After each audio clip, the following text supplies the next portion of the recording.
के बडीज आज हम एक्सप्लेन करने वाले हैं डेन डेन के सीजन 2 के एपिसोड 5 को। तो चलिए शुरू करते हैं बिना किसी देरी के। तो अब तक हमने देखा सेको अपनी भूतों की टोली लेकर आ जाती है और ईविल आई को पकड़ लेती है। वहीं ओकरुन और टर्बोग्रैनी गड्ढे से बाहर आ जाते हैं। इसके बाद वो लोग घर आकर एक रिचुअल परफॉर्म करते हैं ताकि जीजी के शरीर से ईविल आई की बुरी आत्मा को बाहर निकाल सके, लेकिन वह इस काम में फेल हो जाते हैं और ईविल आई इनसे कहता है कि वह सब अपने समय की बर्बादी कर रहे हैं, लेकिन वह लोग फिर भी ट्राई करते हैं, पर इस बार भी कुछ नहीं होता। तो वह लोग घर पर डिनर करने चले जाते हैं। आयरा भी इनके घर डिनर करने आई थी और वह गुस्सा थी कि वह लोग उसे भी अपने साथ क्यों नहीं ले गए, आखिर वो उनकी लीडर है। मोमो उस पर चिल्लाने लगती है कि इसे इस जगह पर बुलाया किसने। दोनों लड़ने लगती हैं और फिर आयरा मेंटेंस से बोलती है कि यह एलियन वापस क्यों आ गया। मेंटेंस कहता है कि वह काऊ ले जाकर बहुत खुश था, लेकिन वह उसमें से दूध निकाल ही नहीं पा रहा था और इसका पूरा प्लेनेट भी पानी से भरा हुआ है, क्योंकि चीकू तीता दूध के बिना जिंदा नहीं रह सकता, इसलिए वह वापस आ गया और अब से वह दोनों इसी जगह पर रहेंगे। और ओकरुन पूछता है कि तुम लोग पानी से डायरेक्ट सांस कैसे लेते हो। वहीं सेंको मांजीरो से बात करने लगी थी और उन्हें जीजी को ठीक करने का कोई रास्ता नहीं मिल रहा था। वह अगर और भी ज्यादा लोगों को बुला ले, क्योंकि जीजी की स्पिरिचुअल पावर बहुत ज्यादा है और इससे जीजी पर बुरा असर पड़ सकता है। तभी तारो, जिसने अभी भी जीजी के शरीर को लपेटा हुआ था, वो एक गरम ऊडॉन खा लेता है, जिससे उसका मुंह जल जाता है और फिर उसके अंदर से जीजी की आवाज आने लगती है। जो सुन सब हैरान हो जाते हैं कि जीजी ठीक हो गया, लेकिन सेको बोलती है कि वह ईविल आई की चाल भी हो सकती है। तारो अब अपना चेहरा ओपन करता है और जीजी तो सच में ठीक हो गया था। सेको अब उसके मुंह पर ठंडा पानी डाल देती है, जिससे वह वापस ईविल आई बन जाता है और कहता है कि वह सबको मार देगा। सेको अब उस पर गर्म सूप डालती है तो वह वापस से जीजी बन जाता है। सेको सबको बताती है कि जीजी पर जब ठंडा पानी पड़ता है तो वह ईविल आई बन जाता है और जब उस पर गर्म पानी पड़ता है तो वह वापस जीजी बन जाता है। मोमो अब जीजी पर सितारों का फेस उतार देती है, लेकिन उसकी बाकी बॉडी अब भी जीजी से चिपकी हुई थी। सेंको जीजी से माफी मांगती है। अगर उसे पता होता कि वहाँ पर ईविल आई है तो वह इन्हें कभी नहीं जाने देती। अब टर्बोग्रैनी कहती है कि तुम लोगों को सच में लगता है कि तुम ईविल आई को कंट्रोल कर पाओगे। ईविल आई एक माउंटेन स्पिरिट था जिनकी पावर गॉड लेवल की मानी जाती है। अगर उसने किसी आम इंसान को पजेस किया होता तो उसका शरीर उसे झेल ही नहीं पाता और वह खत्म हो जाता। इसलिए उसने जीजी को टारगेट किया, जिसकी स्पिरिचुअल एनर्जी काफी ज्यादा है और वह उसका अल्टीमेट बेसल है। टर्बोग्रैनी कहती है कि ईविल आई एक अभी पैदा हुआ बच्चे जैसा है और वह टाइम के साथ साथ पावरफुल होता जाएगा और फिर यह लोग उसे बंद करके नहीं रख पाएंगे। सेको कहती है कि जीजी अब से हमेशा किसी न किसी की नजर में रहेगा और मांजीरो भी उसकी निगरानी करता रहेगा, और जब तक वह ईविल आई खत्म नहीं कर देते जीजी कामिगो शहर को छोड़ के नहीं जा सकता,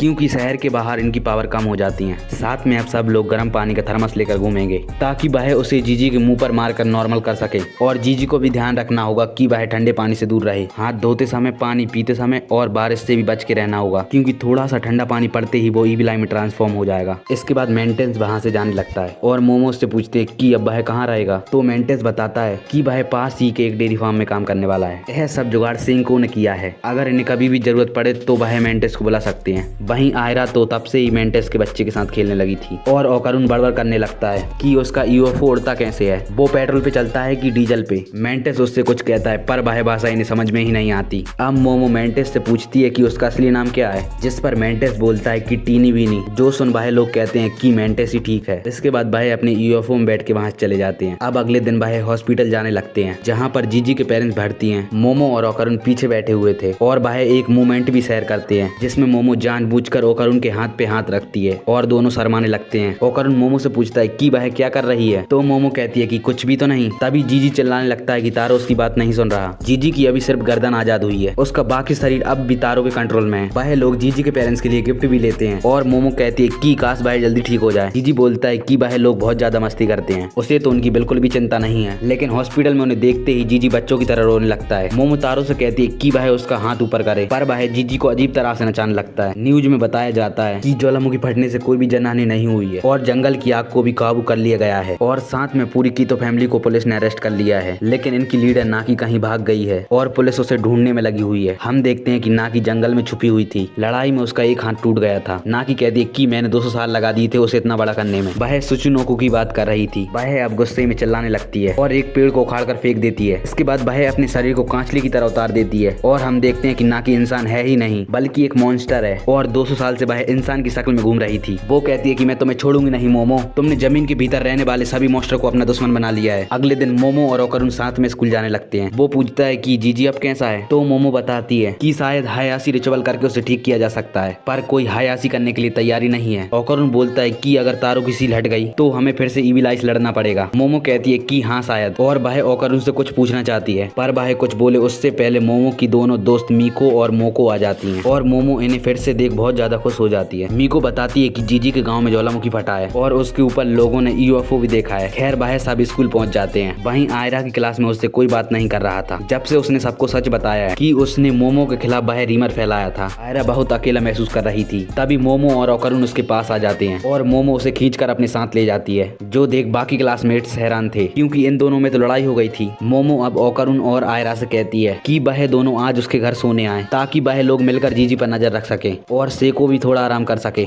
वह सुन दोनों शर्माने लगते हैं और ऐसा दिखाते हैं कि उन्हें मजबूरी में हाँ करनी पड़ रही है और वह तुरंत मोमो घर रात रुकने के लिए हाँ कर देते हैं। मोमो अब यह भी नोटिस करती है कि आयरा का अब स्कूल में कोई भी दोस्त नहीं है। आयरा कहती है कि इससे तुम्हारा कोई भी लेना देना नहीं है, वैसे भी गलती मेरी थी। इधर सेको तारो से कहती है कि जीजी के शरीर को पूरी तरह से आजाद कर दे क्योंकि उसके ऊपर लगे तालिस्मान की पावर खत्म हो गई थी और तारो पूरी तरह से जीजी से अगल हो जाता है। सेको फिर से जीजी को याद दिलाती है कि उसे पानी से बच के रहना होगा और सिर्फ गर्म पानी का ही इस्तेमाल करना है। तभी मोमो और ओकारून स्कूल से वापस आ जाते हैं और इनके साथ आयरा भी थी। सेको इन सबको गर्म पानी का थर्मस पकड़ा देती है ताकि जब भी जीजी ईविल आई बने तो वह लोग उसके मुंह पर पानी मार सके। इसके बाद वह डिनर करने बैठ जाते हैं। ओकारून और जीजी अच्छे दोस्त बन गए हैं। वहीं मोमो और आयरा में भी दोस्ती होने लगी थी। ओकारून अब सेको को सोया सॉस देने लगता है। तभी गलती से उसकी एक बूंद जीजी के हाथ पर गिर जाती है और वह तुरंत ही ईविल आई बनकर पूरी टेबल पलट देता है और उस घर में बड़ा धमाका होता है और वह एपिसोड वहीं पर एंड हो जाता है।